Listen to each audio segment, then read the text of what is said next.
अंतिम आठवडा प्रस्तावावर या सभागृहामध्ये चर्चा झाली। या सभागृहात विरोधी पक्षनेते अंबादास दानवे, अभिजित वंजारी, एकनाथ खडसे, हेमंत पाटील, संजय खोडके, राजेश राठोड, अमित गोरके, पंकज भुजबळ, सदाभाऊ खोत, अनिल परब, शशिकांत शिंदे, प्रवीण दरेकर नाही अच्छा त्यांच्याबद्दल तुम्हाला तर इतर मान्यवर या सर्वांनी या अंतिम आठवडा प्रस्तावामध्ये चर्चेमध्ये भाग घेतलेला आहे। सरकारला काही चांगल्या सूचनाही केलेल्या आहेत, काही प्रश्नही मांडलेत, काही आरोपही केलेत आणि एक राज्याच्या दृष्टीने अंतिम आठवडा प्रस्ताव विधानसभेच्या अधिवेशनाच्या माध्यमातून महत्त्वाचा असतो आणि म्हणून सर्व सदस्यांचे मी मनापासून आभार मानतो। विधान परिषदे सर्वोच्च सभागृह आहे, या ठिकाणी लोकांच्या सूचना, समस्या आणि प्रश्नांवर अभ्यासपूर्ण चर्चा होण्याची आवश्यकता असते आणि त्यामुळे लोकांना न्याय मिळत असतो आणि म्हणून हा अंतिम आठवडा प्रस्ताव तसा बघायला गेला तर एकदम उथळ होता आणि तुमचे बघितलं मी, तुमचे विशेष करून विरोधी पक्षनेते काय म्हणाले त्याच्यावर मी जास्त माहिती घेतलेली आहे, परंतु दुर्दैवाने चर्चेमध्ये फक्त आरोप प्रत्यारोप, सकारात्मक चर्चा नव्हती। हे सूचना काहीच नाही, फक्त काय आरोपाने उत्तर मी देत नाही, मी याला सकारात्मक दृष्टीने घेतो आणि दुर्दैवाने खऱ्या अर्थाने सकारात्मक चर्चा व्हायला होती ती झाली नाही। राज्यपालांच्या अभिभाषणाला देखील या चर्चेला उत्तर मी दिलं होतं, परंतु तेच पुन्हा यामध्ये रिपीट देखील विषय झालेले आहेत। महायुतीला सभापती महोदय जवळपास आता 100 दिवस होतील, म्हणजे दुसऱ्या इनिंगचं आमचं काम सुरू झालेलं आहे। पहिल्या इनिंगमध्ये 2.5 वर्षाचं महायुतीचं सरकार काम केलं आणि महायुतीला जे दैदिप्यमान यश मिळालं ते खऱ्या अर्थाने 2.5 वर्ष या राज्यामध्ये महायुतीने केलेलं काम, त्याची पोचपावती या राज्यातल्या जनतेने दिलेली आहे। हे काय एका रात्रीमध्ये मिळालेले यश नाहीये सभापती महोदय। No reason on the spot decision घेणारं आमचं सरकार आहे, no reason on the spot decision. आणि ज्यांनी रिझन दिलं या महाराष्ट्रातल्या जनतेने प्रत्येक कामात रिझन देणाऱ्यांचा सीझन या महाराष्ट्रातल्या जनतेने संपवला। 2.5 वर्षात आम्ही कामाचा डोंगर उभा केला, पायाला भिंगरी लावून सगळे काम करत होते, तुम्ही सगळे बघत होता, विरोधी पक्षातले लोकही पाहत होते, शशिकांतजी तुम्ही साक्षीदार आहात आणि तुफान बॅटिंग केली आम्ही विकासाची, चौकार षटकार आणि 2.5 वर्ष खरं म्हणजे आणि आमच्या स्कोरचा पाठलाग करता करता विरोधक क्लीन बोल्ड झाले। विरोधी पक्ष नेता एवढं देखील संख्याबळ त्यांना राखता आलं नाही। शेवटी महाराष्ट्रातल्या जनतेची इच्छा असते कोणाला बसवायचं कोणाला उतरवायचं आणि आता आमची या टीमची नवीन इनिंग सुरू झालेली आहे। 5 वर्षाची टेस्ट मॅच असली तरी सुद्धा अध्यक्ष सभापती महोदय आमची बॅटिंग 2020 सारखीच आहे। कमी चेंडू जास्ती रन काढणे, कल करे सो आज कर, आज करे सो अब कर, या धोरणानुसार सरकार कामाला लागलेलं आहे। या आठवड्यात पीक विमा योजना ई पीक पाहणीची बैठक झाली। शेतकऱ्यांसाठी सिंगल विंडो इंटरफेस असलेले एक ॲप आणि वेबसाईट डेव्हलप करण्याच्या सूचना त्या बैठकीत दिल्या। मुख्यमंत्री यांच्या अध्यक्षतेखाली ती बैठक झाली। वेबसाईट डेव्हलप करण्याच्या सूचनाही दिल्या। आज सभापती महोदय मायक्रोसॉफ्टचे बिल गेट्स महाराष्ट्रातल्या शेतीमध्ये गुंतवणूक करण्यासाठी इच्छुक आहे आणि AI तंत्रज्ञानाने आपल्या शेतीचं उत्पन्न दुप्पट, तिप्पट, चौपट करण्यासाठी देखील आपण प्रयत्न करतोय आणि त्यासाठी बिल गेट्स आपल्याला मदत देखील करतायत। डिजिटल गव्हर्नन्स आणि राईट टू सर्व्हिस मध्ये महाराष्ट्राला देशात नंबर 1 करण्याचं आपलं टार्गेट आहे। सभापती महोदय, परवा न्यूझीलंडचे पंतप्रधान क्रिस्टोफर लक्सेन आले होते। ते देखील मला राजभवनवर एका कार्यक्रमात भेटले. परंतु त्यांनी बदललेले मुंबईचं चित्र पाहिल्यानंतर, कोस्टल अटल सेतू पाहिल्यानंतर त्यांनी आश्चर्य व्यक्त केलं. आणि अटल सेतू, कोस्टल मेट्रोची कामं आणि त्याचबरोबर मुंबईमध्ये देखील त्यांनी slum free Mumbai, slum free city या बाबतीत देखील काही माहिती विचारत होते माझ्याकडून आणि आम्ही त्यांना ती दिली. आज राज्यामध्ये पायाभूत सुविधांची सभापती महोदय 10 लाख कोटीपेक्षा जास्तीची कामं सुरू आहेत. महाराष्ट्र हे देशाचं ग्रोथ इंजिन आहे, पॉवर हाऊस आहे.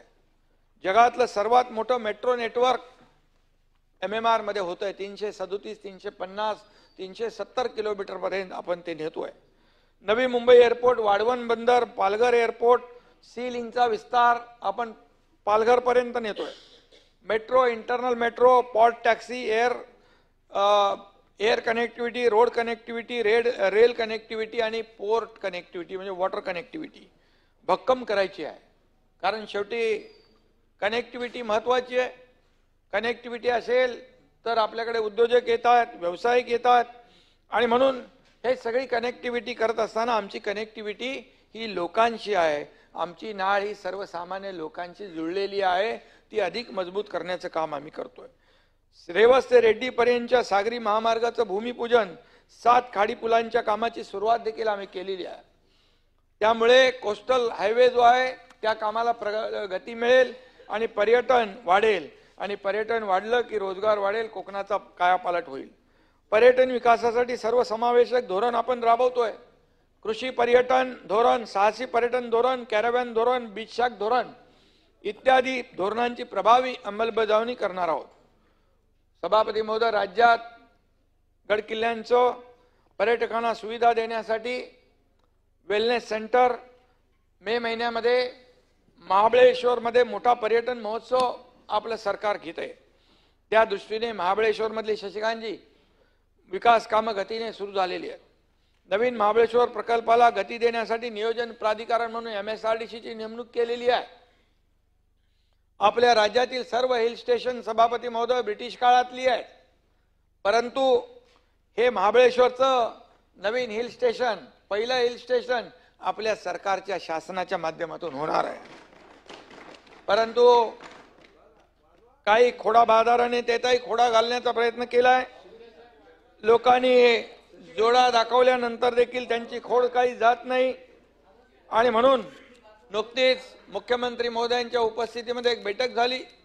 शशिकांतजी, मी मगाशी काय म्हणालो, महाबळेश्वरचा आपला नवीन महाबळेश्वर तुम्हाला माहिती आहे. माझ्या उपस्थित आणि मुख्यमंत्री महोदयांच्या उपस्थित वॉर रूमची बैठक झाली. मेट्रो, रेल्वे, महामार्ग, विमानतळ, बंदरे, सिंचन, पाणी पुरवठा, स्वच्छता, पर्यटन क्षेत्रातले 19 महत्वाकांक्षी प्रकल्पांचा आढावा त्याच्यामध्ये घेण्यात आला. विदर्भ आणि मराठवाड्यातील सिंचन सुविधांसाठी वैनगंगा, नळगंगा नदी जोड प्रकल्पाला गती देत आहोत.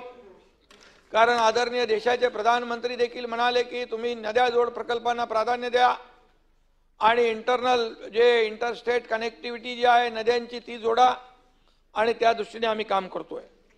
प्रत्येक विभागाने पहिल्या 100 दिवसात आपण पुढच्या 5 वर्षामध्ये काय कामगिरी करणार ते देखील त्याचं रोडमॅप तयार केलाय. पुढल्या 5 वर्षात त्याचे रिझल्ट देखील या महाराष्ट्राला दिसतील. महाराष्ट्राच्या इतिहासात सर्वाधिक जागा मिळून सत्तेवर आलेल्या महायुती सरकारचं हे पहिलं अर्थसंकल्पीय अधिवेशन आहे. सत्ता हे व्रत असतं, वसा असतो, ती काही मिळवण्याची गोष्ट नाही आहे, आम्हाला माहित आहे.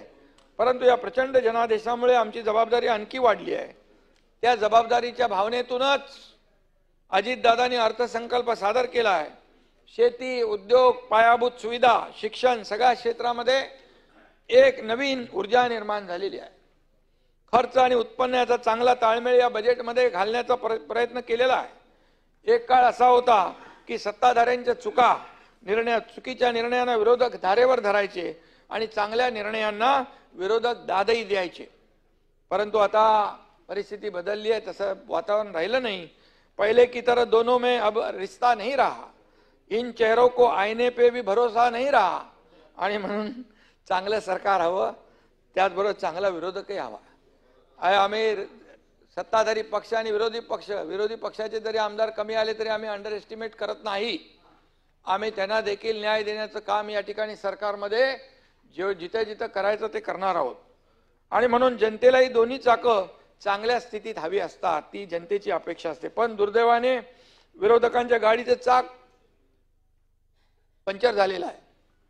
आमच्यात कधी भांडणं लागतील आणि कधी काय होईल याच्यावरच विरोधकांचा फोकस आहे. शेख चिल्लीची स्वप्न काही लोक पाहत आहेत. मी त्यांना सर्वांना सभापती महोदय गेट वेल सून अशा शुभेच्छा देतो आणि हेही सांगतो, तुम लाख कोशिशें कर लो हमें गिराने की, हम न बिखरेंगे कभी, उल्टा दुगनी रफ्तार से निखरेंगे.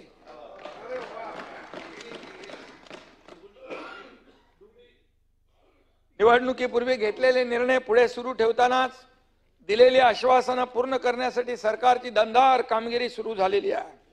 आमचं सरकार आलं तर पुढील 5 वर्षात आम्ही काय काय करणार आहोत हे निवडणुकीत आम्ही सांगितलं होतं.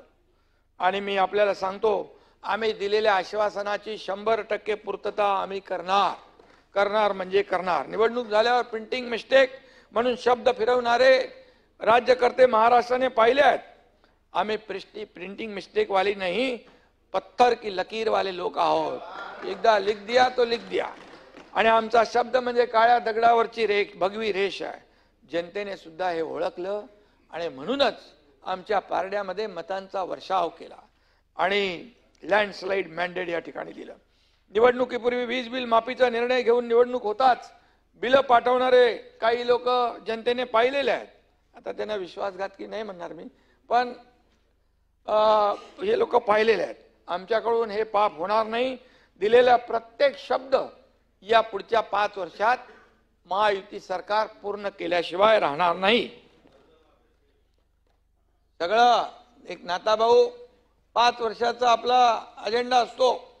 त्यामुळे तुम्हाला आम्ही दिलेली जी वचनं आहेत, आश्वासनं आहेत, ती नक्की आम्ही पाळलो. त्याशिवाय आम्ही स्वस्थ बसणार नाही. कोणत्या योजनेला त्यांनी स्थगिती दिलेली नाही हे अजितदादांनी स्पष्ट केलं त्यांच्या भाषणात. मुख्यमंत्री देवेंद्रजींनी देखील स्पष्ट केलेलं आहे. रोज याला स्थगिती त्याला स्थगिती अमकं अरे स्थगिती सरकार आमचं नाही, स्थगिती सरकार पूर्वीचं होतं महाविकास आघाडीचं. आमचं स्थगितीचं नाही, आमचं प्रगतीचं आहे. आमचं सरकार समृद्धीचं आहे. आणि म्हणून सरकारच्या योजनांचे लाभ परिणामकारक पद्धतीने दिले जातील त्याबाबत अपप्रचार सुरू आहे. परंतु आमच्या लाडक्या बहिणी लाडके भाऊ सावत्र भावांच्या अपप्रचाराला बळी पडणार नाहीत. कारण मी निवडणुकीत सांगायचो, आम्ही मुख्यमंत्री माझी लाडकी बहीण योजना सुरू करतोय. विरोधक म्हणाले चुनावी जुमला आहे. कोर्टामध्ये गेले, स्टे मागण्याचा प्रयत्न केला. म्हणाले काय भीक आहे का, कुठून देणार पैसे, असं तसं अमकं तमकं खूप केलं. मी तेव्हा त्यांना एवढंच सांगितलं, सरकारने योजना जाहीर केलेली आहे, ती मिळणार, तुमच्या खात्यात पैसे येणार. फक्त एवढंच लक्षात ठेवा, जेव्हा वेळ येईल तेव्हा या दुष्ट सावत्र भावांना विसरू नका.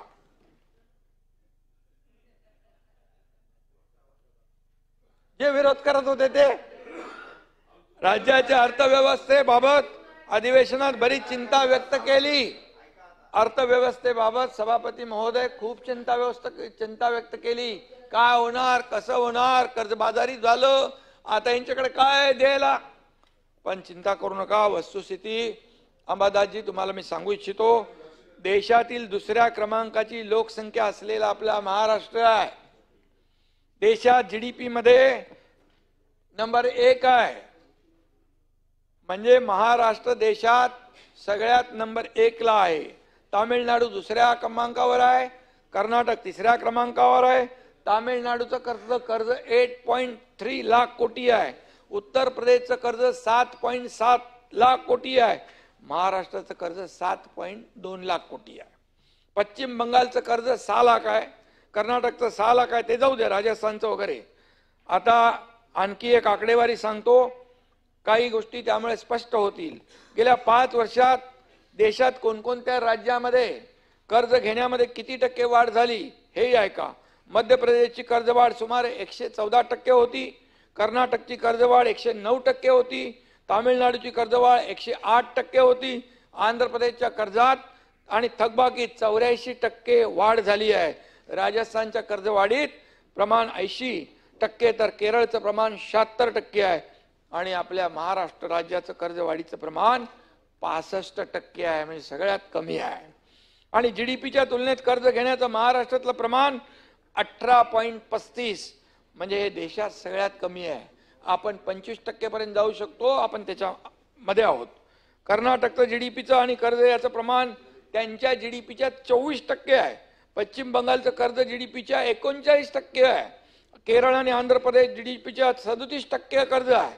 तामिळनाडू मध्य प्रदेशमध्ये जीडीपीच्या 31%, तर आंध्र प्रदेशात 37% कर्ज काढण्यात आलेलं आहे. 23-24चे जीडीपीचे आकडे, त्या आकड्यानुसार सध्या महाराष्ट्राचा जीडीपी हा देशात सगळ्यात जास्त, म्हणजे 40,55,000 कोटी होता, तो आता 45,31,000 कोटी आहे, म्हणजे महाराष्ट्र देशामध्ये नंबर 1 आहे. त्या खालोखाल तामिळनाडू 27 लाख, जाऊ द्या, उत्तर प्रदेश 25 लाख, कर्नाटक पश्चिम बंगालचा जीडीपी 25 लाख, बाकी ठीक आहे, छोटे छोटे आहेत ते. 25-26 मध्ये सभापती महोदय अंदाजित राजकोषीय तूट 1,36,235 कोटी आहे, ती पण 2.76 आहे, म्हणजे 3% मर्यादेत, FRBMच्या 3% मर्यादेच्या आतमध्ये आपण आहोत. Fiscal responsibility and budget management act जो आहे, आणि त्यामुळे आपण कुठल्याही नियमांचं उल्लंघन केलेलं नाही. एवढ्या सगळ्या योजना देऊन सुद्धा, आणि यावर्षी आपला 95.20% महसूल जमा झाला. 2025-26 मध्ये सुद्धा 100% महसूल जमा होईल. त्यामुळे टेन्शन घेण्याचं कारण नाही. सगळं व्यवस्थित चालेल. राज्याची अर्थव्यवस्था चांगली आहे आणि ती सांभाळायला राज्य सरकार सक्षम आहे. कारण शेवटी या राज्यात इन्फ्रास्ट्रक्चर प्रोजेक्ट सगळ्यात जास्त आहे देशामध्ये. त्यामुळे इन्फ्रा प्रोजेक्ट ज्या राज्याचे जास्त, त्या राज्याची प्रगती होते. इतर अलाइड इंडस्ट्रीज येतात, बाकी त्याला बांधकामाला लागलेलं साहित्य येतं, सिमेंट येतं, रेती येतं, स्टील येतं, सगळं येतं. आणि त्यामुळे हे जीएसटी आणि टॅक्स हे सगळं जे काय त्याच्या माध्यमातून देखील लोकांना, आपल्या सरकारला पैसे मिळतात. त्यामुळे आमची चिंता बिलकुल करू नका. खरं म्हणजे तुम्ही आपली चिंता करा. रोज तुम्ही आरोप करताय, रोज 2.5 वर्ष झाले, आता नवीन सरकार आलं, लोकांच्या न्यायालयाने, लोकांनी देखील दाखवलं, शिक्कामोर्तब केलं, कोण काय, कोण काम करणारे आहेत, कोण घरी बसणारे आहेत. घरी बसणाऱ्यांना घरी बसवलं, काम करणाऱ्याला पुन्हा सत्ता दिली. त्यामुळे मी एवढंच सांगतो, रोज दुसऱ्याला शिवाशाप देऊन भलं होत नसतं. दुसऱ्याची लाईन कापण्यापेक्षा आपल्या कामाची लाईन मोठी करा, तर फायदा होईल.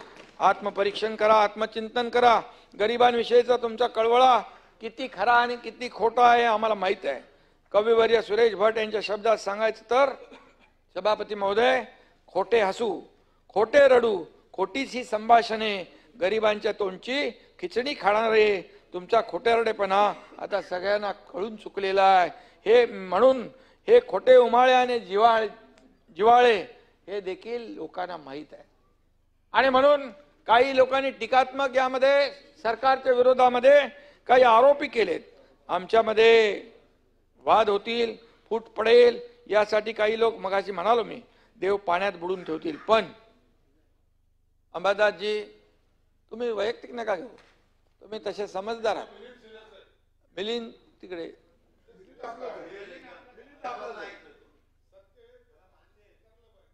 सत्य स्वीकारलं पाहिजे. सत्य हार सकता है लेकिन परेशान नहीं हो सकता है. परेशान हो सकता है, पराजित नहीं हो सकता है. जो हम तक पहुंच नहीं सकते वो हमको क्या गिराएंगे. तो हमसे दुश्मनी करने के पहले अपना कद ऊंचा करो, बराबरी होगी तो ही मुकाबले में मजा होगी. तो पहले विचार से बड़े हो जाओ, मोठं मन ठेवा. मला असं वाटलं की विधानसभा निवडणुकीमध्ये सपाटून मार खाल्ल्यावर विरोधक चिंतन करतील आणि विचार मंथन करतील. असं नको बोलू, विचार मंथन करतील. डूब गए अहंकार में कई सारे, अब तो सुधर जाओ प्यारे. सुधरो.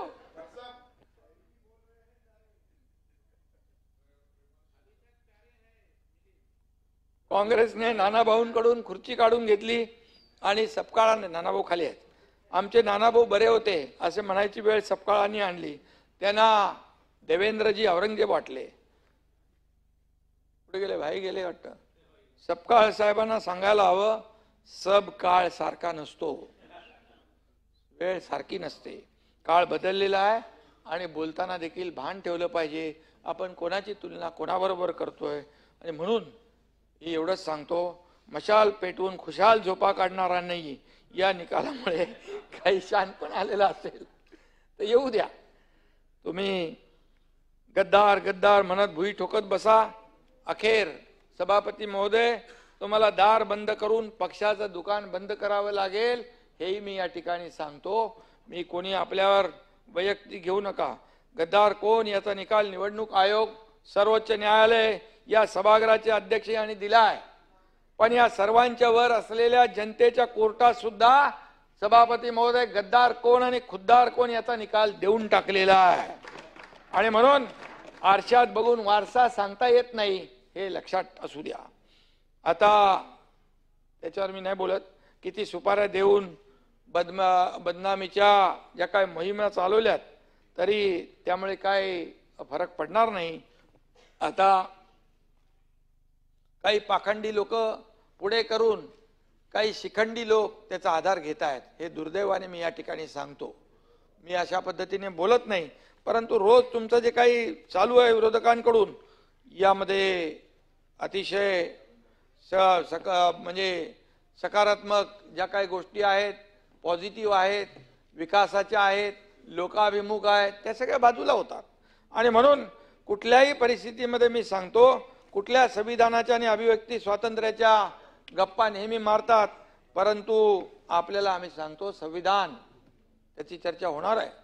परंतु भारतरत्न डॉक्टर बाबासाहेब आंबेडकर यांचं संविधान, त्याच्या संविधानाच्या आधारावर हे आम्ही सरकारचा कारभार करतोय. आणि म्हणून मी आपल्याला एवढंच सांगतो, तुम्ही जेव्हा स्वातंत्र्याच्या अभिव्यक्ती स्वातंत्र्याच्या गप्पा मारता त्याच्या पुढे एक 4-2 बोटं समोर असतात, 3 बोटं आपल्याकडे असतात.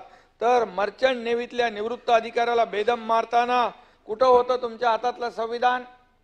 हे लोकांनी पाहिलेलं आहे. प्रणित मोरेला सोलापुरात मारलं तेव्हा कुठं होतं संविधान?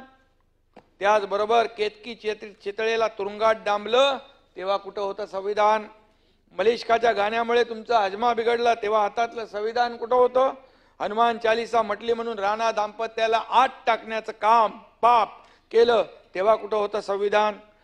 खोट्या केसेस उभ्या करून या ठिकाणी नाही वाटतं, दोघं इकडे आहेत, एकच आहे. अनेकांना देवेंद्रजींसकट तुरुंगात पाठवण्याचा कट रचताना कुठं होतं तुमचं संविधान? उद्योजकाच्या घराखाली बॉम्ब पेरताना कुठं होतं तुमचं संविधान? आणि म्हणून वाजे हा काही लादेन नाही असं म्हणताना कुठं संविधान होतं तुमचं? राणे साहेबांना अटक करताना संविधान आठवलं नाही? कंगना राणावतच्या ऑफिसवर बुलडोजर चालवला होता तेव्हा संविधान आठवलं नाही? करोना काळात रुग्णांची खिचडी हडप करताना संविधान आठवलं नाही? ज्यांना फडतूस म्हणाले त्यांच्याच पायाशी लोटांगण घालताना तरी बरं अजून बरंच काय बरेच उदर गंभीर आहे. अंतिम आठवड्यात आहे. जे लोकांनी जे बोलले त्याचं उत्तर मी देतोय. संविधान तो बाबासाहेबांच्या संविधानावर आधारित आहे आणि म्हणून संविधानाचं उत्तर नंतर आहे. पण आता जे म्हणाले ना अभिव्यक्ती स्वातंत्र्य, संविधानाचा गळा घोटला, अभिव्यक्ती स्वातंत्र्याचा गळा घोटला, मग हे तर कधी का कोणाचा गळा घोटला? मनसुख हिरेन किती आहेत? आणि म्हणून मी आपल्याला सांगतो, बरेच उद्योग आहेत ते आम्ही काढत नाही आहे, परंतु ते बाहेर आले तर हातातलं कोरं संविधान घेऊन कुठं पळणार? आता ते संविधान कोणी दाखवायला लागलं? ते काल कोणीतरी परवा दाखवले, छोटा डायरी. हा जाऊ दे त्याचा. आणि म्हणून मी एवढंच सांगतो, कार्यकर्त्यांनी पेटवा मशाल, आम्ही बंगल्यात झोपतो खुशाल. हा आता हा जो काही ही पद्धत आहे, अरे बाळासाहेबांनी केले ना, कार्यकर्त्यांच्या मागे उभे राहिले बाळासाहेब, म्हणून तर शिवसेना मोठी झाली. आणि म्हणून मी त्या याच्यात जात नाही राजकारणामध्ये, परंतु बोलताना आरोप करताना रोज पायऱ्यांवर आरोप करता, रोज मीडियासमोर आरोप करता, जो रोज हे करता, अरे झाले 2.5 वर्ष लोकांनी दाखवलं कोण खरं आहे कोण खोटं आहे, कोण लोकांचं आहे कोण जनतेचं आहे, कोण लोकांसाठी काम करतंय, झालं सगळं. तरी सुद्धा सुधरा. मुंबईतले रस्ते कॉन्क्रीटचे होत असताना अनेकांचा जळफळाट होतोय. त्या दिवशी बैठकीला मी गेलो होतो. बैठकीमध्ये जसं म्हणजे कॉन्क्रीटचे रस्ते, सभापती महोदय जेव्हा मी मुख्यमंत्री झालो, मी आणि देवेंद्रजींनी आयुक्त चहल यांना बोलवलं. यापूर्वी देखील ते कुठंतरी सांगितलंय आणि सांगितलंय दर पावसाळ्यात पडणारे खड्डे आणि खड्ड्यांमुळे होणारा त्रास, जाणारा लोकांचा जीव हे कधी बंद होणार? कॉन्क्रीटचे रस्ते का करत नाही? मग आपण पहिल्या टप्प्यात 321 किलोमीटर आणि दुसऱ्या टप्प्यामध्ये जवळपास 400 किलोमीटर असे 700च्या वर 301 आणि 400 701 किलोमीटरचे रस्ते आपण कॉन्क्रीटचे सुरू केले. आता कॉन्क्रीटचे रस्ते सुरू केले, आता थोडं काम सुरू आहे, त्यामुळे थोडी गैरसोय नक्की होत असेल, परंतु हे काम कंप्लीट झाल्यानंतर पुढे 20-25 वर्ष मुंबई खड्डेमुक्त होईल. हे चांगलं काम आम्ही करतोय की नाही? मग का पोटदुखी होतीये? का त्याच्यामध्ये डांबराचे रस्ते गेले 10-15 वर्ष डांबरामध्ये तुम्ही दुरुस्तीच्या नावाखाली 3-3.5 हजार कोटी रुपये जे मलिदा, जे लोकांचे बर्बाद झाले, जे लोकांचे वाया गेले, याला जबाबदार कोण? जसा आणि म्हणून या ठिकाणी डांबरात हात काळे करण्याची संधी आता मिळणार नाही. आणि म्हणून जसा राजाचा जीव पोपटात असतो तसा काही जणांचा जीव मुंबईच्या रस्त्यात आहे. आणि म्हणून या ठिकाणी जुन्या ठेकेदारांची मोनोपॉली आम्ही तोडून टाकली, नवे, त्यामुळे काही लोक बिथरलेत. आणि म्हणून या ठिकाणी कॉन्क्रीटच्या रस्त्यांच्या कामाची चौकशी झाली पाहिजे असं जे लोक म्हणतात, नक्की चौकशी करायला पाहिजे. जिथं चुकीचं आहे तिथं चुकीचं आहे. ही महापालिका म्हणजे मुंबई शहरातल्या लोकांचे पैसे आहेत, परंतु त्याचबरोबर 15 वर्षात डांबर का सांबर कोणी खाल्ला हे देखील तिथं पुढे आलं पाहिजे. त्याची चौकशी झाली पाहिजे आणि दूध का दूध, पाणी का पाणी समोर आलं पाहिजे. रस्त्यावरचे खड्डे कोणाचे भ्रष्टाचाराचे अड्डे होते हे आम्हाला माहित आहे. आणि म्हणून त्या दिवशी काही मिस्टर बीन ने डस्टबिनचा उल्लेख केला. सर्वसामान्य शिवसैनिकांचा मिस्टर बीन आहे ना, मिस्टर बीन, सर्वसामान्य शिवसैनिकांना कचरा समजण्याची वृत्ती, त्यामुळे हे हाल झालेत. सगळेजण गेले. कचऱ्यातून जी एनर्जी सभापती महोदय निर्माण झाली ना, त्याचा हाय व्होल्टेज शॉक बसलाय आणि त्यातून काही लोक अजून सावरलेले नाहीत. बाळासाहेबांची शिवसेना त्यांनी काँग्रेसच्या डस्टबिन मध्ये टाकली होती, ती आम्ही सुरक्षित बाहेर काढण्याचा प्रयत्न केलेला आहे. आणि म्हणून डस्टबिन मध्ये कोण बसलं होतं कुणी बघितलं नाही, परंतु बाहेर आल्यानंतर कुणाला घाम फुटला होता हे पाहिलं, 3-3 ग्लास पाणी कुणी पिलं हे पाहिलं, चहा मागवा म्हणाले, चहा पण पिली, पण चहा कुठली होती? वाघ बकरी चहा, ती पाहिली. आणि म्हणून मला जास्ती बोलायचं नाही, बोलायला लावू नका, बात निकलेगी तो दूर तक जाएगी. आणि म्हणून अंतिम आठवड्याच्या प्रस्तावात विरोधी पक्षांनी महिलांवरील अत्याचारांच्या घटनांचा उल्लेख केलाय. माझ्या हातात मागच्या 10 वर्षातील घटनांचा तक्ता आहे. तुमच्या काळात काय झालं आणि आमच्या काळात काय झालं याची काय तुलना मी करणार नाही, कारण ते बरोबर नाहीये. का शेवटी आपली जबाबदारी आहे, कायदा सुव्यवस्था महिलांचं रक्षण करण्याची जबाबदारी आपली आहे. आणि म्हणून आमच्या एकाही बहिणीवर अत्याचार होऊ नये, तिला निर्भयपणे समाजात वावरता आलं पाहिजे, ही सरकारची आणि आमची भूमिका आहे. सभापती महोदय, महिलांवरील अत्याचाराच्या घटनांबद्दल 0 टॉलरन्स ठेवावे. पोलिसांना मुख्यमंत्री महोदयांनी आणि आम्ही सांगितलेलं आहे. लाडक्या बहिणींनी आम्हाला सत्ता दिली, त्यामुळे माझी लाडकी बहीण सुरक्षित बहीण असली पाहिजे, ही आमची भूमिका आहे. सभापती महोदय, या ठिकाणी पोलिसांना बदनाम करण्याचा, कायदा सुव्यवस्था बिघडवण्याचा प्रयत्न काही जण करतायत. अशा प्रवृत्तींना ठेचण्यासाठी पूर्णपणे सरकार समर्थ आहे, सरकार सक्षम आहे आणि वेळोवेळी ते केलेलं आहे. आम्ही पूर्णपणे पोलिसांच्या जे कर्तव्यदक्ष पोलीस आहेत त्यांच्या पाठीशी ठामपणे उभे आहेत, हे मी या ठिकाणी स्पष्टपणे सांगू इच्छितो. आज संपूर्ण देशात महाराष्ट्राकडे एक प्रगतिशील आणि शांतताप्रिय राज्य म्हणून पाहिलं जातं। आणि म्हणून तसं नसतं तर सर्वाधिक गुंतवणूक या आपल्या महाराष्ट्रात आली नसती, विदेशी गुंतवणूकदारांनी एवढा विश्वास दाखवला नसता।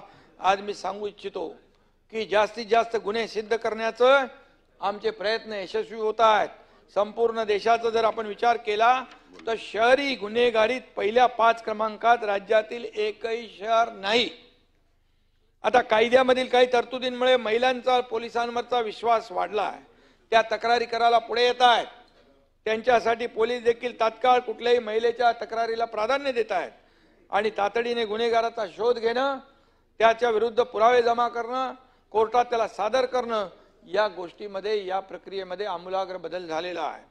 एखाद्या महिलेवर अत्याचार झाला तर 60 दिवसात आरोपपत्र दाखल करण्यात येतं।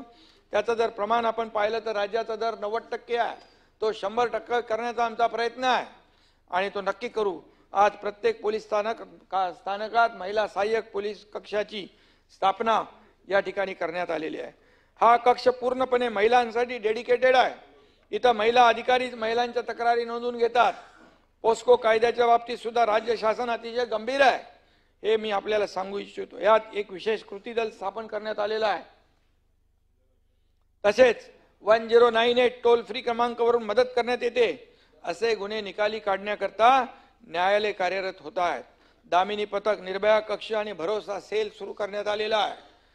निर्भया फंडासाठी सुद्धा 250 कोटी रुपयाची तरतूद केलेली आहे, निधी दिलेला आहे। एखाद्या महिलेने फक्त 112 नंबर डायल केला तर तातडीने तिला मदत आल्याशिवाय राहणार नाही। या रिस्पॉन्स टाइम, हा जो रिस्पॉन्स टाइम आहे देशात 2ऱ्या क्रमांकावर आहे आणि तो लवकरच पहिल्या क्रमांकावर आणण्याची भूमिका आपल्या सरकारची आहे। 2023 मध्ये हा रिस्पॉन्स टाइम 8.5 मिनिटं इतका होता, आता तो 6.25 मिनिटाच्या आसपास आलाय। डायल 100च्या बाबतीमध्ये सुद्धा 2023 मध्ये रिस्पॉन्स टाइम 17.62 होता, तो आता 13.85% आलाय, म्हणजे कमी झालेला आहे 13.85 मिनिट।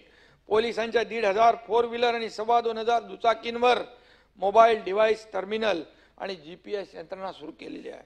याच पद्धतीने अनैतिक मानवी वाहतूक रोखण्यासाठी पोलिसांचे आणि गृह विभागाचे समन्वय कक्ष आहेत आणि या कक्षांकडून योग्य ती कारवाई तातडीने करण्यात येते। ऑपरेशन मुस्कान हे नाव आपण सगळ्यांनी ऐकलेलं आहे। लहान मुलांच्या शोधासाठी हे ऑपरेशन मुस्कान काम करते। संपूर्ण देशात राज्याच्या या उपक्रमाचा गौरव करण्यात आलेला आहे, ही देखील आपल्यासाठी अभिमानाची बाब आहे। राज्यामध्ये 38,910 लहान मुलांना त्यांच्या पालकांची गाठ भेट घालून देण्यात आली। त्यांना शोधलं ऑपरेशन मुस्कानच्या माध्यमातून आणि पालकांच्या स्वाधीन केलेला आहे। पोलीस तातडीने ऍक्शन घेतात आणि संबंधित गुन्हेगारांना दोष सिद्ध करण्यात कमी पडतात, यावर अनेक लोकांनी चर्चा केलेली आहे, चर्चा होत असते। पण मी खात्रीपूर्वक सभापती महोदय सांगू इच्छितो की गेल्या काही वर्षामध्ये शासनाने जे काही प्रयत्न केलेत त्यामुळे दोष सिद्धीचा दर दरवर्षी वाढतो आहे। 2015 मध्ये तो 33% होता, 2024 मध्ये हा दर 50.5% पर्यंत पोहोचला आहे, आता तो 75% पर्यंत जाईल, अशा प्रकारची कार्यवाही आपली सुरू आहे। गुन्हे सिद्ध करण्यासाठी AI सिस्टीम म्हणजे कृत्रिम बुद्धिमत्तेचा मोठ्या प्रमाणात उपयोग करण्यात येतोय। ट्रॅफिक मॅनेजमेंट मध्ये AI वर आधारित CCTVचा उपयोग करण्यात येतोय।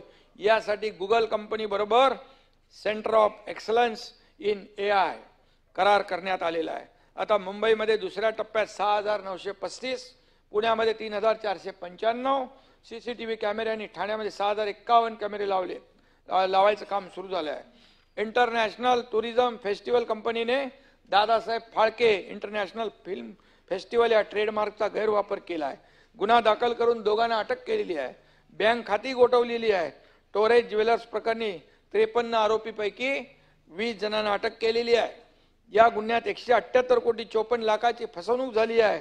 सुमारे 60 कोटी रुपयांचा मुद्देमाल सभापती महोदय जप्त केलेला आहे। प्रत्येक जिल्ह्यात फायनान्शियल इंटेलिजन्स युनिट स्थापन आपण करतोय अंतिम आठवडा प्रस्तावात। आणि म्हणून या पोलिसांच्या बाबतीमध्ये हे जे काही आता गेल्या 2.5 वर्षामध्ये आणि आता इथून पुढे जे काही आमूलाग्र पद्धतीमध्ये आपण बदल करतोय, यामुळे नक्की गुन्हेगारांवर वचक बसेल आणि गुन्हेगार अशा प्रकारच्या आपल्या आया बहिणींना मुलीबाळींना हे म्हणजे त्यांच्यावर अत्याचार करण्याला धजावणार नाहीत अशा प्रकारचा प्रयत्न आमचा आहे. अंतिम आठवडा प्रस्तावात विशाळगडावरील अतिक्रमण हटवण्याला विरोध दर्शवला गेला आहे असं कोणीतरी म्हणालं. आणि मला एवढंच सांगायचं आहे, औरंगजेबाच्या कबरीला विरोध केल्याबद्दल, नागपूरच्या दंगलीबद्दल शिवप्रेमींना जबाबदार धरलेला आहे. हे दुर्दैवी आहे. मुठभर मतांसाठी सुरू असलेली ही खऱ्या अर्थाने एक लाचारी, ही संतापजनक आहे. खऱ्या अर्थाने छत्रपती शिवरायांचा अवमान कुणी केला? छत्रपती शिवाजी महाराज हे महाराष्ट्राचा आराध्य दैवत आहे. छत्रपती संभाजी महाराज हे महाराष्ट्राचा आराध्य दैवत आहे. आणि म्हणून यांचा अवमान करण्याचा प्रयत्न कुणी केला? छत्रपती, ते आपल्याला माहित आहे कुणी सुरुवात केली.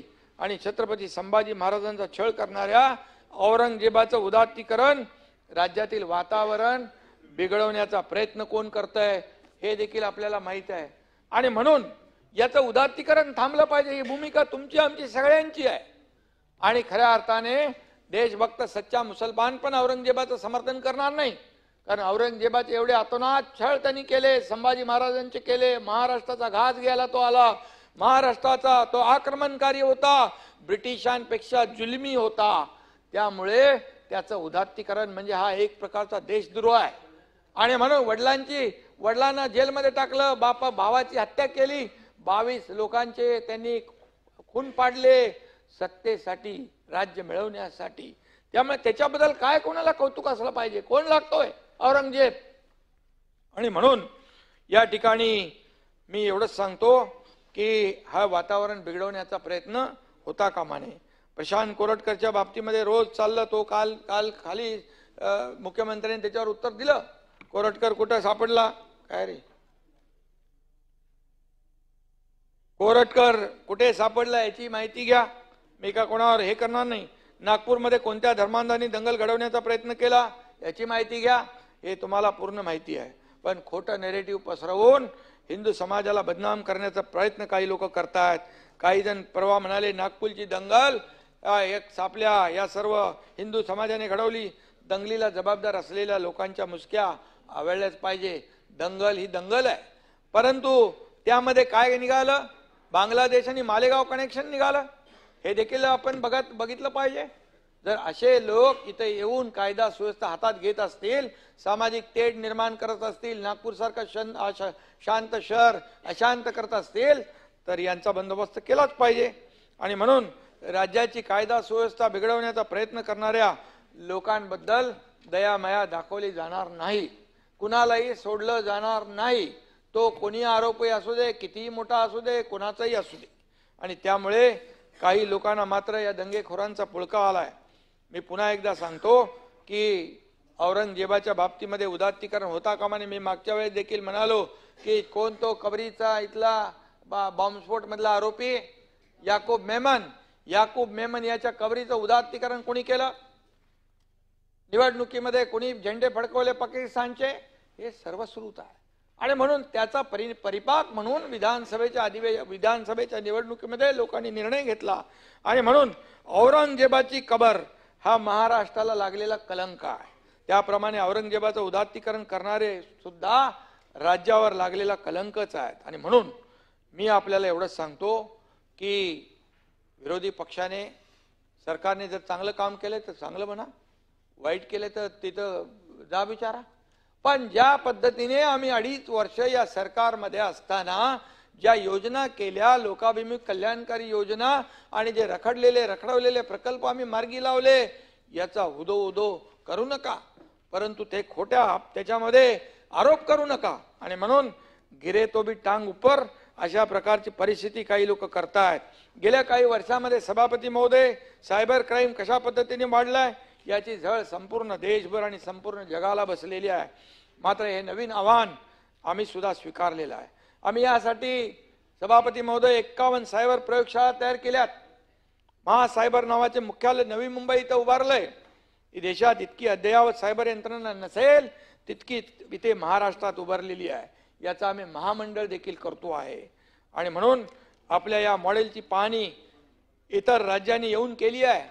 काही देश सुद्धा यामध्ये इंटरेस्ट दाखवत आहेत. सायबर ऑडिटची यंत्रणा विकसित केली आहे. त्यामुळे 24 तासात या गुन्ह्याची उकल होऊ शकते. गेल्या वर्षी सायबर क्राईम च्या फसवणुकीमधले 440 कोटी रुपये संबंधितांना परत करण्यात आले। ही देखील कामगिरी पोलिसांनी केलेली आहे। पॉर्नोग्राफीसाठी लहान मुलांच्या वापराचे काही प्रकार वाढलेत। लहान मुलांचे अश्लील व्हिडिओ, फोटो सोशल मीडिया प्लॅटफॉर्मवर शोधून ते काढून टाकण्यासाठी ऑपरेशन ब्लॅक फेस सुरू केलेला आहे। ड्रग्ज म्हणजे मादक द्रव्यांविषयीचे गुन्हे पोलीस गांभीर्याने घेत आहेत। प्रत्येक पोलीस स्टेशनला अंमली पदार्थ विरोधी सेल सुरू केलेला आहे। मी या ठिकाणी सांगू इच्छितो, या माध्यमातून अंमली पदार्थाची विक्री, वाहतूक आणि साठवणुकीवर कारवाई करण्यात येते। मी मुख्यमंत्री होतो गेल्या 2.5 वर्ष, तेव्हा मी drug free Mumbai, drug free महाराष्ट्रासाठी सगळे पोलीस काम करत होते। 5,000 कोटीचा ड्रग तळोजामध्ये जाळण्यात आलं। हे देखील मोठी कारवाई केली। शाळा कॉलेजच्या बाजूला आजूबाजूला असलेल्या टपऱ्या दुकानं तोडून टाकली, बुलडोजर फिरवला। आणि म्हणून ही पिढी बर्बाद करणारे लोक जे आहेत त्यांना बिलकुल सोडलं जाणार नाही। त्याच्या मुळाशी जाणार। पेडलर कोण आहे, मूळ कोण आहे, सप्लायर कोण आहे, कोणाला सोडणार नाही। आणि म्हणून काही बंद अवस्थेतल्या केमिकल कंपन्यांचा अशा प्रकारे अंमली पदार्थ तयार करण्यात देखील सहभाग आहे का, हे देखील पाहण्यात येत आहे। आणि म्हणून सभापती महोदय, अनेक लोकांनी अनेक प्रश्न विचारलेले आहेत। या ठिकाणी स्वारगेट बलात्कार प्रकरणी पोलिसांनी तातडीने एक विशेष पथक स्थापन करून आरोपीला अटक केली। एसटीच्या 4 अधिकाऱ्यांचं निलंबन केलं, 22 सुरक्षा रक्षकांना बदलून टाकलं।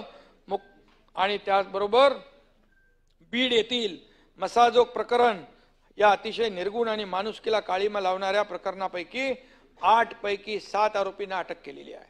एक आरोपी कृष्णा आंधळे फरार आहे, त्याची मालमत्ता जप्त करण्यात आलेली आहे। उज्ज्वल निकम आणि बाळासाहेब कोले यांची विशेष सरकारी अभियंता म्हणून तिथे नेमणूक केलेली आहे। एकीकडे सभापती महोदय, राज्यामध्ये मोठ्या प्रमाणावर देशी विदेशी गुंतवणूक येत असताना काही गुंड उद्योजकांना त्रास देत आहेत। अशा प्रकारे गुंडगिरी करणाऱ्यांना माफ केलं जाणार नाही, त्यांच्या नांग्या ठेचल्या जातील। उद्योग आणि पोलीस यांच्यामध्ये कोऑर्डिनेशनसाठी विशेष पोलीस महानिरीक्षक यांना जबाबदारी दिलेली आहे। नोडल ऑफिसर म्हणून त्यांची नियुक्ती केलेली आहे। आणि म्हणून येणारे जे उद्योजक आहेत त्यांना इथं मोकळ्या वातावरणामध्ये आपले उद्योग वाढवता येतील आणि त्या ठिकाणी आपला व्यवसाय करता येईल, यासाठी सरकार पूर्णपणे खबरदारी घेत आहे। रखडलेल्या सिंचन प्रकल्पावर देखील बरीच चर्चा झाली। या ठिकाणी सिंचन प्रकल्पांना महाआघाडी सरकारने खो घातला होता। खरं तर गेल्या 2.5 वर्षामध्ये आम्ही सिंचनाच्या कामाला प्राधान्य दिलं। मला आठवतंय, मी आणि देवेंद्रजी दोघांनी शपथ जेव्हा घेतली, आम्ही दोघंच होतो, पहिल्या कॅबिनेटमध्ये आम्ही सिंचनाचाच विषय घेतला। मराठवाडा विदर्भामध्ये जे सिंचनाचे प्रकल्प रखडलेत त्याला मान्यता देण्याचा, सुप्रमा देण्याचा निर्णय घेतला। आणि म्हणून 2019 मध्ये सत्तेवर आलेल्या स्थगिती सरकारच्या काळात 3-4 सिंचन प्रकल्पांना फक्त मान्यता दिली, सुधारित प्रशासकीय मान्यता। पण महायुती सरकारने 150 प्रकल्पांना सुधारित मान्यता दिली, त्यामुळे लाखो हेक्टर जमीन ओलिताखाली येणार आहे। सरकार म्हणून आम्ही हे काम करतोय आणि म्हणूनच सरकारच्या शेतकऱ्यांच्या पाठीशी उभं राहणारं हे सरकार आहे। मला आठवत आहे की जवळपास सततच्या पावसामुळे होणारं नुकसान भरून दिलं जात नव्हतं। एक छोटं गोगलगायीने केलेलं नुकसान कधीच दिलं जात नव्हतं। नाता भाऊ, ते आपल्या सरकारमध्ये द्यायचं काम चालू झालं। 16,000 कोटी रुपये नुकसान भरपाई दिली, 45,000 कोटी रुपये 2.5 वर्षामध्ये विविध योजनांच्या माध्यमातून दिले। 12,000 मोदी साहेबांचे, 12,000 आपल्या सरकारचे, असे करून आपण या ठिकाणी शेतकरी सन्मान योजना सुरू केली। 1 रुपयात पीक विमा योजना सुरू केली, मागेल त्याला शेततळं दिलं। या ठिकाणी सरकार म्हणून शेतकऱ्यांच्या मागे उभं राहण्याचं काम नेहमी केलेलं आहे आणि म्हणून हे सरकार शेतकऱ्यांचंच आहे। आणि म्हणून सध्या या ठिकाणी बांधकाम सुरू असलेल्या 244 प्रकल्पांना 3 वर्षात, म्हणजे आपले सिंचन प्रकल्प 14,000 ते 16,000 कोटी इतकी तरतूद उपलब्ध करून दिली आहे। हे प्रकल्प पूर्ण झाल्यानंतर सुमारे 25,41,000 हेक्टर इतकी सिंचन क्षमता निर्माण होईल। शेतकरी हा आपला अन्नदाता आहे, त्याला निसर्गाच्या अवकृपेतून वाचवणं आणि त्याचं उत्पन्न वाढवून अधिक मजबूत करणं, अशा दुहेरी पातळीवर आपलं सरकार काम करतंय। महायुती सरकार शेतकऱ्यांच्या मागे पूर्णपणे ताकदीने उभा आहे। बळीराजा संजीवनी योजनेतून आम्ही 44,83,856 शेतकऱ्यांची एकूण 7,681 कोटी रक्कम माफ केली। केवळ शेतीवर लक्ष केंद्रित केलेलं नाही. शेतीपूरक व्यवसाय उदाहरणादाखल दुग्ध व्यवसाय विकास असेल. आता इथं तुम्ही आहे, तुमच्या काळात आपण हे जोडधंदे दिले, 7 रुपये दुधाला अनुदान दिलं आणि या दुग्ध व्यवसायाला देखील प्राधान्य दिलं आणि शेतीपूरक व्यवसायांना देखील आम्ही प्राधान्य दिलं. विदर्भ आणि मराठवाड्यातल्या 19 जिल्ह्यात दुग्ध विकासाला प्रोत्साहन देणारा प्रकल्प उभारण्याचा निर्णय घेतला. शेतकरी आत्महत्याग्रस्त जिल्ह्यामध्ये मोठ्या प्रमाणावर सिंचन क्षमता वाढवण्याचं काम या ठिकाणी केलं. शेतीला आणि म्हणून या भागातल्या शेतीला समृद्ध करण्याचं काम आपण करतोय. वैनगंगा नळगंगा नदी जोड प्रकल्पाला मगाशी मी म्हणालो मान्यता देण्यात आली. 88,000 कोटींच्या प्रकल्पामुळे 4 लाख हेक्टर क्षेत्राचं सिंचन होणार आहे. सिंचनाच्या 167 प्रकल्पांना आम्ही सुधारित मान्यता देऊन गती दिली आणि म्हणून वैनगंगा नळगंगा नारपार गिरणा दादाभुसे कुठला तुमचा दमनगंगा वैतरणा गोदावरी दमनगंगा एकदरे गोदावरी अशा 3 महत्वाच्या नदी जोड योजनांना आपण गती देऊन महाराष्ट्र दुष्काळ मुक्त करतोय. मराठवाड्याची दुष्काळ वाडा ही ओळख मिटवण्याचं काम आपण करतोय. त्यामध्ये या पुढे सूचना करा आणि आपण त्या भागातल्या लोकांना न्याय देऊ. आरोग्य यंत्रणा या ठिकाणी आणि नर्सिंग कॉलेज बाबत देखील काही लोकांनी चिंता व्यक्त केली. राज्यात नर्सिंग सेवेचं बळकटीकरण व्हावं म्हणून जालन्यातल्या परिचर्या प्रशिक्षण केंद्रात 50 विद्यार्थी क्षमतेसह BSc नर्सिंग कॉलेज सुरू केलंय. नाशिक सातारा सिंधुदुर्ग येथे सुद्धा BSc नर्सिंग अभ्यासक्रम सुरू करण्याचा प्रस्ताव लवकरच कारवाई होती आहे. सध्या 23 परिचर्या प्रशिक्षण केंद्र सुरू आहेत, पण त्यांची संख्या वाढवण्याची गरज आहे, ती वाढवतोय आपण. त्यामुळे इचलकरंजी येथे इंदिरा गांधी सामान्य रुग्णालयामध्ये आणखी एक GNM अभ्यासक्रम सुरू करण्याला मान्यता दिली आहे. त्याचप्रमाणे पालघर आणि बुलढाणा येथे सुद्धा GNM अभ्यासक्रम सुरू करण्याच्या प्रस्तावावर विचार करतोय. जालना खरपुडी नवनगराच्या बाबतीत देखील काही प्रश्न उपस्थित झाले. 7 फेब्रुवारी 2023 मध्ये हे क्षेत्र जालना खरपुडी नवनगर म्हणून या ठिकाणी प्रसिद्ध झालं. सिडकोला विकास प्राधिकरण म्हणून नियुक्त आपण केलं. या बाबतीमध्ये फायनान्शियल फिजिबिलिटी रिपोर्टसाठी KPMG संस्थेची 27 एप्रिल 2023 ला नियुक्ती केली. या संस्थेने दिलेल्या अहवालातल्या सगळ्या शिफारसी या सिडको संचालक मंडळाने स्वीकारल्या. जमिनीचे संपादन जिल्हाधिकारी कार्यालयामध्ये थेट खरेदी पद्धतीने करण्यास देखील मान्यता देण्यात आली आहे आणि उर्वरित त्यासाठी काही निधी 900 कोटी रुपयाचा एवढा खर्च येणार आहे. उर्वरित जमिनीच्या थेट खरेदीसाठी संयुक्त मोजणीची कार्यवाही जिल्हाधिकाऱ्यांच्या समितीने दर ठरवणे खरेदी तयार करणे व इतर कार्यवाही सिडको मार्फत करण्यात येत आहे. या ठिकाणी सभापती महोदय, मी जाता जाता राज्याच्या विकासाचं चित्र जे आहे एवढं थोडक्यामध्ये आपल्याला सांगतो. GDP मध्ये महाराष्ट्र नंबर 1 आहे. एक्सपोर्टमध्ये महाराष्ट्र पहिला आहे. औद्योगिक उत्पादनात आपलं राज्य पहिलं आहे. त्याची टक्केवारी मी सांगत नाही, परंतु GST संकलनात महाराष्ट्र पहिल्या क्रमांकावर आहे. स्टार्टअपमध्ये महाराष्ट्र पहिला आहे. FDI मध्ये आपलं राज्य पहिलं आहे आणि आपण सर्वाधिक इन्फ्रा प्रोजेक्ट जे 10 लाख कोटीपेक्षा जे सुरू आहेत देशामध्ये, या इन्फ्रामध्ये देखील आपला पहिला नंबर आहे. इंटरनेट युजर सर्वाधिक 9 कोटी लोक आहेत. देशातील सर्वात स्किल्ड मॅनपॉवर महाराष्ट्रात आहे 70%. MOU सर्वाधिक अंमलबजावणी म्हणजे कन्व्हर्जन जे आहे महाराष्ट्रामध्ये सगळ्यात जास्त आहे. मग तर मी जेव्हा दावोसला गेलो त्यावेळी 2 वेळेच्या ह्याच्यामध्ये 7-8 लाख कोटी रुपयाचे MOUs केले. 70 ते 80% कन्व्हर्जन होतं. आता देवेंद्रजी आणि आमचे उदय सामंत गेले 15 लाख कोटीचे MOU साईन केले. त्याचा आम्ही तात्काळ अंमलबजावणी सुरू केलेली आहे. ते कागदावर राहणार नाहीत, त्याच्यामुळे लाखो लोकांना रोजगार देखील मिळणार आहे आणि म्हणूनच या ठिकाणी लोकांचा राज्यावर विश्वास आहे. हे इंडस्ट्री फ्रेंडली स्टेट झालेलं आहे. इथे इन्फ्रास्ट्रक्चर आहे, चांगली कनेक्टिव्हिटी आहे, स्किल मॅनपॉवर आहे आणि त्यामुळे लोक येत आहेत. एक विश्वास आहे की आम्ही आल्यानंतर आम्ही केलेली गुंतवणूक जी आहे या गुंतवणुकीमध्ये आम्हाला या ठिकाणी कुठलंही नुकसान होणार नाही. आमचं काय आम्ही नाही म्हणत, तुमचं काय प्रॉब्लेम आहे ते विचारतो आम्ही आणि म्हणूनच एवढ्या मोठ्या प्रमाणावर अंबादास तुम्ही माहिती घ्या, उद्योग येत आहेत, उद्योगाला वाढ येते आहे आणि म्हणून कल्याणकारी योजनामध्ये देखील महाराष्ट्र नंबर 1 आहे आणि 4 इंटरनॅशनल, 13 डोमेस्टिक एअरपोर्ट, 2 मोठे, 48 छोटे पोर्ट महाराष्ट्रात आहेत आणि म्हणून या ठिकाणी देशाचे लोकप्रिय प्रधानमंत्री नरेंद्र मोदीजींनी देखील वाढवण बंदराला 76,000 कोटी रुपयाचा निर्णय घेतलाय. जगातलं देशातलं पहिल्या नंबरचं जगातलं टॉप 5 मधलं हे वाढवण बंदर होणार आहे. तिथे पूर्ण इकोसिस्टीम चेंज होणार आहे. त्या भागाचा विकास होणार आहे. त्या भागातल्या लोकांना रोजगार मिळणार आहे. त्या भागातल्या लोकांना व्यवसाय मिळणार आहे. मच्छीमारांना आता मिळणारे उत्पन्न दुप्पट तिप्पट चौपट मिळणार आहे. आणि म्हणून त्या ठिकाणी देखील आपण तिसरे एअरपोर्ट या ठिकाणी सभापती महोदय करतोय, तिसरे एअरपोर्ट.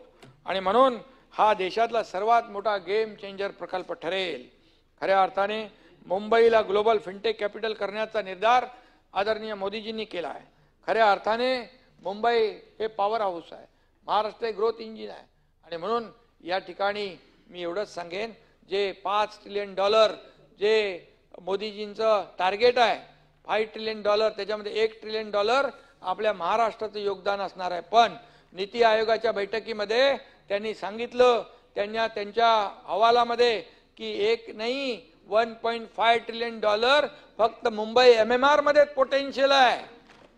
त्यामुळे ते काही सेक्टर त्यांनी दिले, त्या सेक्टरमध्ये आपण काम करतोय. आणि म्हणून राज्य पुढे जातंय. साखर उद्योजकांना देखील जेव्हा अडचणीत होते तेव्हा साखर सहकार विभागातले आपले गृहमंत्री सहकार मंत्री अमित शाह साहेबांनी 10,000 कोटी रुपयाचा इन्कम टॅक्स माफ करण्याचा निर्णय घेतला. हे राज्यातल्या शेतकऱ्यांसाठी, साखर उत्पादक शेतकऱ्यांसाठी घेतलेला आहे. आणि म्हणून आज पॅक्सच्या माध्यमातून देखील या राज्यामध्ये सर्वसामान्य शेतकरी मजबूत होणार आहे, सहकारी सोसायट्या मजबूत होणार आहेत. आणि म्हणून या ठिकाणी राज्यामध्ये सहकार्याच्या माध्यमातून समृद्धी आणण्याचा निर्धार या ठिकाणी अमित भाईंनी केलेला आहे. डबल इंजिन सरकारमध्ये विकासाचा स्पीड सुपरफास्ट आहे. त्यामुळे महाराष्ट्राच्या भवितव्याबद्दल चिंता करण्याची आवश्यकता नाही. महायुतीचं सरकार हे खऱ्या अर्थाने, मगाशी म्हटले, मी पुन्हा म्हणत नाही, स्थगिती नाही सरकार हे प्रगती सरकार आहे. विरोधकांनी सुद्धा या राज्याच्या या प्रगतीला, समृद्धीला हातभार लावा. यामध्ये आरोपाच्या टेपपेक्षा डेव्हलपमेंटच्या स्टेपमध्ये सहभागी व्हा. आणि म्हणून मगाशी काय तुमचं काय कुठलं ते आलंय, महाआघाडी सरकारला कोणती दिशा नव्हती, भलत्या दिशेने आघाडी सरकारचं काम सुरू होतं. परंतु आता संविधानाच्या मार्गावर महाराष्ट्र दमदार वाटचाल करतोय. आता तो थांबणार नाही. कुणी थांबवण्याचा प्रयत्न केला तर त्याचा बिमोड करून महाराष्ट्र आपला अश्वमेधाचा घोडा घेऊन यशाच्या शिखराकडे निघालेला आहे. आणि म्हणून कुठे भ्रष्टाचार ते काय मगाशी कुठे गेला, प्रवीण दरेकर यांनी काही गंभीर मुद्दे उपस्थित केलेत.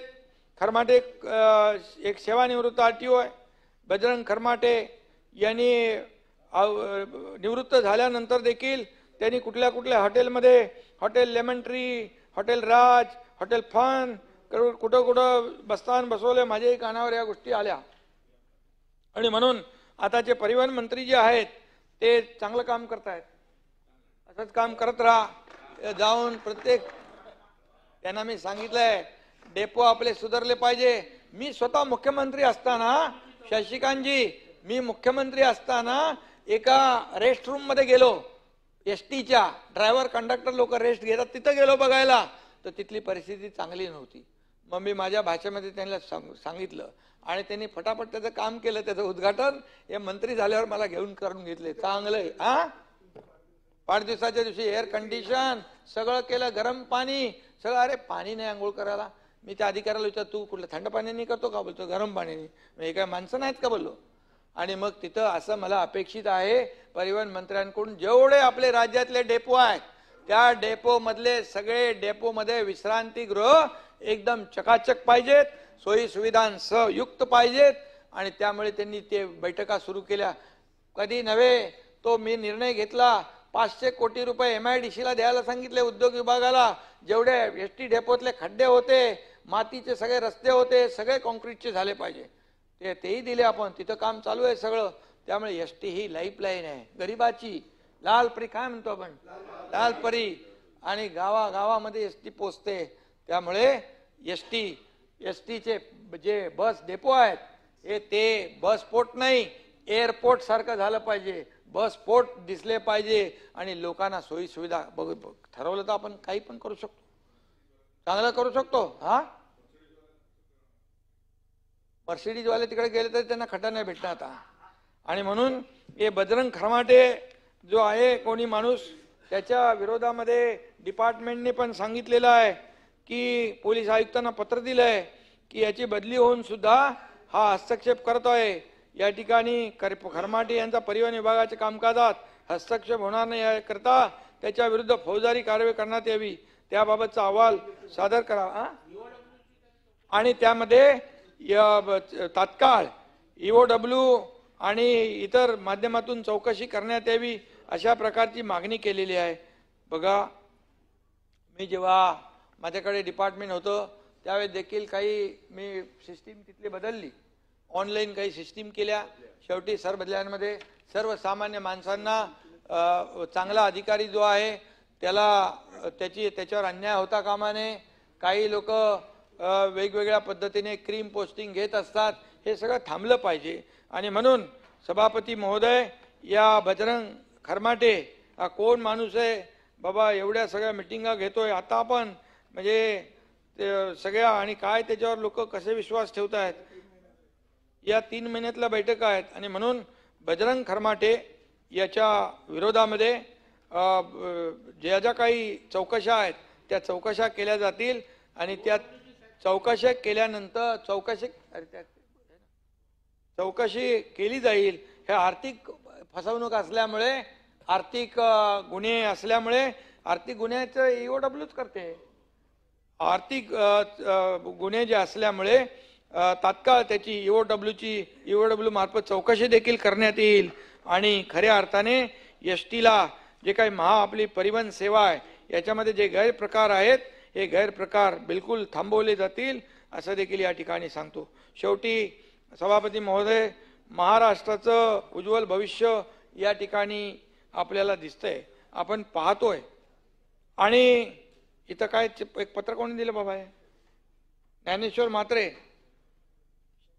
टप्पावाढ अनुदान। दादाजी, टप्पावाढ अनुदानाच्या बाबतीमध्ये आपण तो निर्णय घेतलेला आहे आणि त्यामुळे त्याच्यावर तुम्ही ज्या निघाल्या त्याची तरतूद करणे गरजेचं आहे। तर या ठिकाणी आपल्या येणाऱ्या कॅबिनेटमध्ये तुम्ही त्याच्याबद्दल हे करा, विषय काढा आणि आपल्याला तिथून मार्ग काढू आणि जास्ती काय पैसे त्याला लागणार नाहीत, पण आपल्याला शेवटी शिक्षकांचं जे आपण बोललेलो आहे ते आपण मान्य करू। आणि म्हणून महाराष्ट्रात सभापती महोदय आता विकासाची नवीन पाट उगवते, नवा सूर्य उगवतोय, त्याच्या स्वागताला आम्ही खऱ्या अर्थानं उभं राहिलं पाहिजे। एक दिलानं, एक मतानं हा महाराष्ट्र वेगात पुढे नेऊया। आणि जाता जाता एवढंच सांगतो, आंधियों को आने दो, तूफान से हम नहीं डरते। आंधियों को आने दो, तूफान से हम नहीं डरते। ये दौर है विकास का और हम मंजिल की ओर चलते हैं। चलो, धन्यवाद। जय हिंद, जय महाराष्ट्र। विरोधी पक्ष नेते राइट टू रिप्लाय। सभापती महोदय, माननीय सभागृह नेत्यांनी मला असं वाटतं तेच ते भाषण केलेलं आहे। बाकी जे काही माझे मुद्दे होते किंवा आमच्या सगळ्या विरोधी पक्षाचे मुद्दे होते, विशेषतः कायदा आणि सुव्यवस्थेविषयी, विशेषतः कायदा व सुव्यवस्थेविषयी सभापती महोदय आणि